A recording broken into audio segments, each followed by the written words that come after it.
아, 이 썩을 놈. 아, 빡쳐, 씨. 진짜 다 고소해삐까? 이거. 입망나이 같은 자식들, 씨.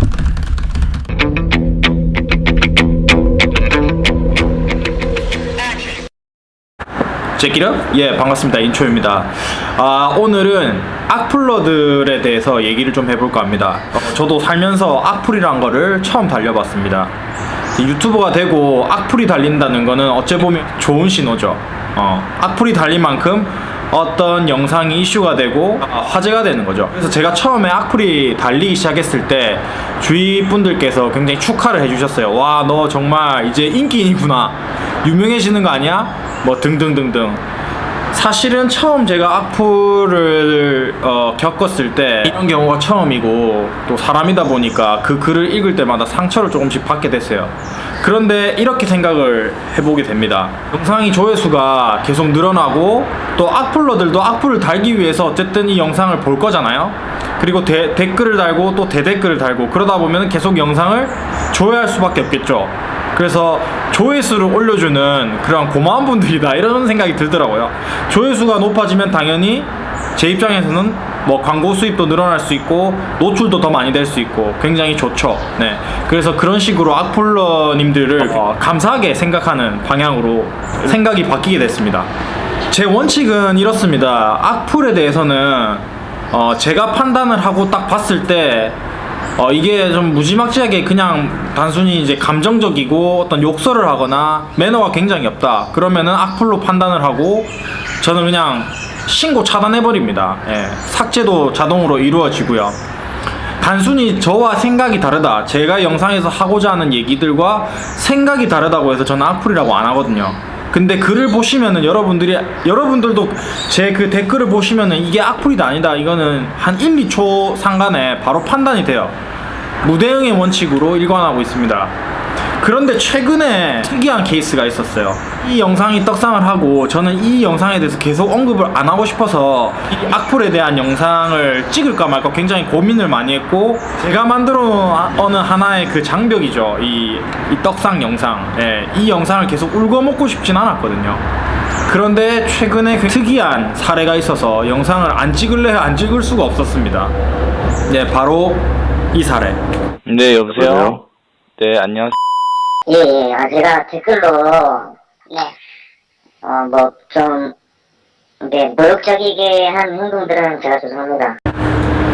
금방 보셨던 것과 같이 악플러와 2시간 동안 통화를 하는 계기가 있었습니다. 사실 이분은 어떻게 통화를 하게 됐냐면, 다른 악플러들과 좀 달랐던 게, 제가 다른 악플러들은 그냥 지우거나 무시를 했지만 이분은 집요하게도 새로운 댓글을 또 달아서 이런 말씀을 하셨어요. 왜 답변을 안 해주시나요? 예. 어떤 답변인지 전 몰랐습니다. 웬만한 저를 좀 좋아하시는 팬분들이 댓글을 다시면 제가 아이디는 대충 그 인지에 남아서 기억을 하거든요. 근데 정말 처음 보는 아이디였습니다.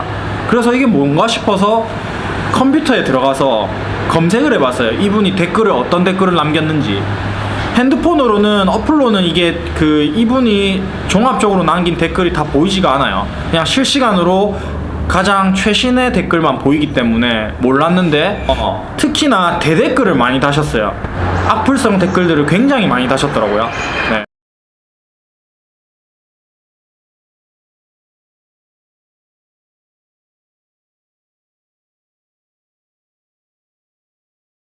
주된 내용은 이렇습니다. 제가 이 영상에서 한 말들과 저의 인생 스토리가 다 거짓이라는 거예요.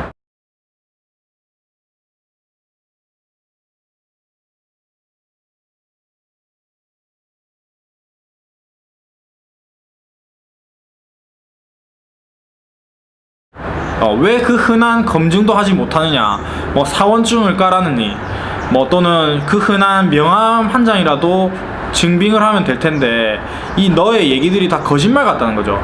근데 되게 중요한 건 뭔지 아세요? 이 영상에서는 제가 과거에 어떤 일을 했다, 물론 그런 내용도 있지만 그게 포커스가 아니잖아요. 보신 분들은 알 겁니다. 저는 이 영상을 통해서 어떤 행복과 직업적 가치관 그리고 이 삶의 환경 이런 것들이 우리의 행복에 어떠한 영향을 주는가 이런 것들에 대해서 얘기를 해보고 화두를 던지고 싶었던 겁니다. 그런데 물론 대부분의 이제 선풀을 다시고 공감해 주시는 분들은 제 내용을 거의 뭐 80% 이상은 이해하시는 것 같았어요. 그런데 정말 일부 악플 다시는 분들은 보면은 정말 핀도가 달라요. 제가 하고자 하는 얘기를 전혀 듣지 않고 본인들이 거기서 보고 싶어 하는 것만 보는 거죠. 근데 저는 그것도 이해를 합니다. 본인들이 원래 보고 싶은 것만 보이는 법이니까요. 각종 악플들을 달고 의심을 하고 명예훼손과 같은 말씀들을 하면서 굉장히 감정적으로 댓글을 다신 반면에 또한 이제 여기에 그치지 않고 검증을 해라고 저한테 따지듯이 이렇게 계속 댓글을 다시는 거죠. 예. 저는 이 댓글이 달린지도 몰랐습니다. 대댓글을 안 뜨기 때문에. 그래서 저도 너무 이분에게는 꼭 제가 말씀을 좀 드려야겠다. 그렇게 해서 검증을 해드릴 테니까 저는 공개적으로 제 신상을 까기 싫다. 여러 가지 이유가 있기 때문에 까기 싫으니까 번호를 저한테 남기시던지 아니면 제 인스타 DM으로 보내주시면 전화드리겠다. 이렇게 해서 시작된 통화입니다. 사실 이렇게 댓글을 제가 남기고도 이분이 만약에 전화번호를 저한테 주시 않으셨다면 저는 그때 당시에 자료를 수집하고 있었습니다.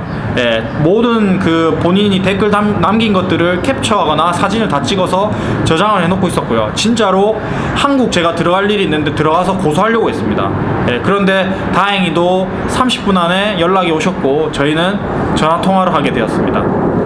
솔직히 동영상을 처음부터 끝까지 정독을 하진 않았어요, 제가. 네. 예를 들어서 뭐 제가 그래도 한 80% 정도는 제가 동영상을 봤다고 생각하거든요. 네. 다른 동영상을 뭐 볼 필요 없이, 다른 동영상은 뭐 인생에 관한 얘기가 아닌 것 같아 보이더라고요. 뭐 노는, 뭐 여행 얘기. 얘기를 듣다 보면은 저는 이런 생각이 들더라고요. 제 입장으로 한편으로는 이 악플을 다시는 분들의 심리라고 해야 될까요? 왜 이런 악플을 달고 왜 이렇게 생각을 할까? 왜 의심하고 여기 이 유튜버들이 하는 말을 못 믿을까? 네, 그런 것들을 또 생각하면서 얘기를 듣게 됐습니다. 모든 걸 포기하고 성수를 호주에서 지금 총수를 하시고 만족하신다고 하시잖아요. 네. 한국에서 상위 1%의 연봉을 받으시고 네. 스스로도 공부를 잘하신다고 그런 네. 말씀하셨더라고요. 네네. 네, 근데 그런 분께서 호주를 네. 가셔서 네. 네, 청소부를 하시고 왜 청소를 하냐? 네, 청소를 하시고 만족스럽게 살고 계신다고 하시면 저는 그게 네. 이해가 안 돼요. 네, 제가 이분과 대화를 한 1시간 넘게 쭉 하면서 느낀 거는 이분의 문제뿐만 아닌 것 같아요. 저도 그랬었고 또 많은 분들이 그렇게 생각하시겠지만 본인이 살아오는 기준이 있을 겁니다. 본인의 인생관이나 뭐 가치관이 있을 거예요. 근데 한국에는 이런 분들이 좀 많으신 것 같아요. 제 판단에는 본인의 기준과 다르다 또는 벗어났다 이러한 생각을 가진 분들은 틀린 겁니다. 예, 다른 게 아니고 다른 생각을 인정하는 게 아니라 왜 그렇게 생각하지? 그거 아닌데 이해를 못하는 거예요. 다른 사람의 생각을. 그러니까 틀린 게 되는 거죠. 그런데 보세요. 제가 한번 느끼기에는 저한테 저의 영상에 대해서 이렇게 댓글을 다시는 분들은 특히 저의 인생 스토리를 못 믿으시는 분들은 안 믿고 싶은 거예요. 예. 이걸 믿어버리고 이게 진짜라고 본인이 인정해버리면 본인의 가치관, 본인의 기준이 틀린 게 돼버리는 겁니다. 그러니까 네가 맞으면 내가 틀리는 거고 내가 맞으면 네가 틀리는 거예요.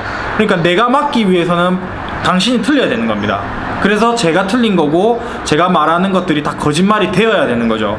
그러니까 악플로 각종 명예훼손과 사실무근의 어떤 비방들을 하는 겁니다. 여러분들 제가 왜 검증 돌림 하지 않는지 아세요? 일단 첫 번째 이유는 유치해요. 왜 제가 검증을 해야 됩니까? 사사건건. 그리고 많은 분들이 유튜브를 하실 때 모든 사실을 검증해서 하진 않아요. 그런 신뢰관계가 없이 본인의 자신감이 없이 이게 다 거짓부렁이라고 한다면 유튜브 하시면 안 되죠. 물론 그렇게 어그로를 끌고 어떤 조회수를 위해서 거짓부렁을 하는 사람들도 있겠지만 세상을 다 그렇게 거짓으로만 바라보고 상대방을 못 믿고 그러면은 유튜브 보지 마셔야죠. 전부 다 그냥 거짓 쓰레기 정보라고 생각하시고 유튜브를 보지 말으셔야 됩니다. 예. 그리고 두 번째는 저는 성격이 이래요. 누가 해라 억지로 그러면 전 더 하기 싫어요. 더 안 할 겁니다. 검증 더 안 할 거예요. 예. 제가 검증을 하든 안 하든 상대방이 믿든 안 믿든 제 인생과 제 스토리는 변하지 않습니다. 예. 그건 진실이에요. 만약에 여러분들이 아니고 만약에 악플러님들이 계속해서 그런 식으로 저를 폄훼하시고 저의 명예훼손을 하신다, 그러면 저는 검증을 누구한테 하느냐, 제 변호사를 선임해서 변호사님께 검증을 할게요. 그리고 그 악플러를 고소할 겁니다. 예. 본인이 안 믿긴다고 해서 상대방을 거짓이라고 폄훼하고 명예훼손할 필요는 없습니다. 그냥 안 믿기시면 안 보시면 됩니다. 예. 장문의 댓글 지금도 앞에 보고 있는데 동영상 네. 보고 느낀 소감은 한국 어디 중소기업 여기도 보시면은 보세요. 이 사실도 아니지만 중소기업 뭐 조소기업 이렇게 표현하셨던데 다른 댓글에서는 그렇게 왜 다른 댓글이요? 네 보면은 얘 삼성도 구라갖고 어디 조소다니 다 나이 먹고 할 거 없어서 도피처로 몰가 놓고 깨어있는 척 아갈질하면서 스스로 자기 합리하는 것 같음. YK라는 분이 댓글 단 거 밑에 그렇게 적어 놓으셨잖아요. 그러니까 대댓글로 단 댓글 하시는 거죠? 그러니까 아, 저는 뭐 물론 저는 중소기업을 비하하고 싶지도 않지만 이렇게 조소라고 모르겠어요. 이거는 뭐 생각이 다를 수도 있으니까 그건 제가 뭐라 말씀드릴 건 아니. 그래서 이렇게 이분과 1대1 인터뷰를 했고요. 이분과 한 2시간 정도 얘기를 하면서 이분이 정말 이해하지 못했던, 본인의 기준에 있어서 이해하지 못했던 부분들, 저는 제 가까운 친구하고도 얘기하기 어려운 제 인생 스토리를 이분께 얘기를 해드렸어요. 어렸을 때 가정사부터 해서 제가 어떻게 학창시절 보냈고 또 취업을 했고 뭐 일을 하면서 또 많은 사건들, 사회생활 하면서 겪었던 저의 감정들, 그리고 정말 힘들어서 뭐 죽고 싶었던 얘기들, 이런 부분 다 말씀드렸습니다. 그랬더니 이분이 어느 정도, 이분이 말했어요. 80% 정도 이제는 이해가 된다. 네. 10%나 20% 정도는 본인이 한번 생각해보고 좀 더 고려를 해봐야겠다. 네, 그래서 기분이 전 너무 좋았어요. 왜냐면은 그러니까 뭐 이렇게 처음에 물론 이렇게 처음 시작은 뭐 좋진 않았지만 그래서 일단은 뭐 배워가는 것도 많고 되게 또 스스로 생각하는 것도 되게 많았고, 그리고 일단 팀 네. 본 적도 없지만 진짜 제 속마음 다 깠습니다. 제 인생이 다 했잖아요 지금. 짧지만 네. 저는 뭐 제가 입장 바꿔 생각해 보세요. 모르는 사람한테 이런 얘기 하기 쉽겠어요? 뭐 그런 게 마음이 많이 느껴졌고, 일단은 그러니까 저도 이게 생각하는 게 되게 많아져서요. 이게 참 이렇게 좀 하면은 또 내가 너무 좀 약간 고지식하게 좀 약간 우고양 개구리식으로 약간 좀 너무 그런 식으로 내가 생각을 했나. 약간 그런 생각도 들고, 그러니까 진짜 세상에는 좀 우수한 사람들이 많은데, 네, 뭐 만나봤자 내가 사람을 얼마나 많이 만나서 이렇게 내가 이 사람을 내가 이렇게 판단을 하고 이런 댓글을 달았을까. 그거에 의심이 있었는데 100이 다 풀렸다. 그건 아니지만 내가 뭐 한 8, 90이 풀려서 나머지 10%는 내가 생각을 해볼 수 있을 것 같은 생각. 오케이. 네. 시간이 혹시 진짜 막 뭐 이제 똥 싸러 가서 심심하거나 하면 30번 영상 한번 봐보세요. 30번. 외국 친구 사귀는 법인데 30번요? 외국 친구 사귀는 법이 아니고 여기서는 그냥 네. 친구 내가 사귄 몇 명의 내가 정말 좋아하는 친구도 아직도 연락하는 친구 3명인데 정말 특이하게 살아. 네. 그래서 그냥 한번 얘기해보고 싶어서 이걸 했는데 이런 사람도 네. 있다는 거죠. 근데 이 사람이 틀린 게 아니거든. 자기도 행복하게 잘 살아요. 한번 기회되면 한번 보세요. 30번. 본인이 저를 통해서 어쨌든 다시 한번 본인의 생각이 뭐 틀렸다, 또는 이런 사람도 있구나, 다양한 사람들이 있구나라고 한 번쯤은 생각해 볼 수 있는 계기가 됐다면 저는 그걸로 만족합니다. 저 또한 이번 계기를 통해서 정말 다양한 사람들이 있고 다양한 생각을 가지시는 분들이 있구나, 그거에 대해서 저는 존중하거든요. 악플을 다시는 분들의 대부분의 내용이 이분이 한 내용하고 거의 비슷해요. 그래서 모두가 같진 않겠지만 이분을 통해서 어느 정도 그 악플 다시는 분들의 심리를 추측할 수가 있었습니다. 네, 그래서 저도 또 저와 생각이 다른 분들과의 소통을 통해서 부분들을 이해하는 계기가 되었습니다. 아무쪼록 뭐 선풀이든 악플이든 저의 영상에 관심을 가져주시고 리플 달아주셔서 감사드리고요. 악플러님들 그 리플 많이 달아주세요. 네, 다른 영상에서도 좀 많이 달아주세요. 그럼 조회수 올라가니까 저한테 도움 됩니다. 네, 악플러님들 감사드립니다. 악플 좀 더 달리고 싶다. 네, 다른 영상에서도 악플 좀 더 달렸으면 좋겠다. Check it up. 하면서 느낀 게 나도 그런 적이 있거든. 내 기준에 안 맞는 거 다 틀린 거라고 생각했던 적이 진짜 있어요. 뭐 지금도 조금은 남아있다고 생각해. 누구든지 그런 게 있거든요. 자기 주관이 강하고 자기 세계가 다 있기 때문에. 근데 그걸 얼마만큼 깨느냐에 따라서 좀 뭐랄까 보이는 게 달라진다고 해야 되나? 상대방을 이해하게 되면은 모르겠어요. 마음이 아마 보내질 거예요. 그냥 세상 보는 마음이. 저는 그렇게 생각해요. 그렇게 하려면 방법은 그거밖에 없어요. 본인과 다른 인생이 다르거나 직업이 다르거나 본인들 그 꼬치 친구들만 사귀는 게 아니라 진짜 다른 사람들을 많이 만나보는 게 좋거든요. 근데 저도 한국에 살 때는 그게 어려웠어요. 한국은 특히나 그렇고. 왜냐면 다양한 문화가 없기 때문에. 근데 그래서 사람 사귀는, 저는 그렇게 생각해요. 사람 사귀는 법이 바로 여행이었어요. 저한테는.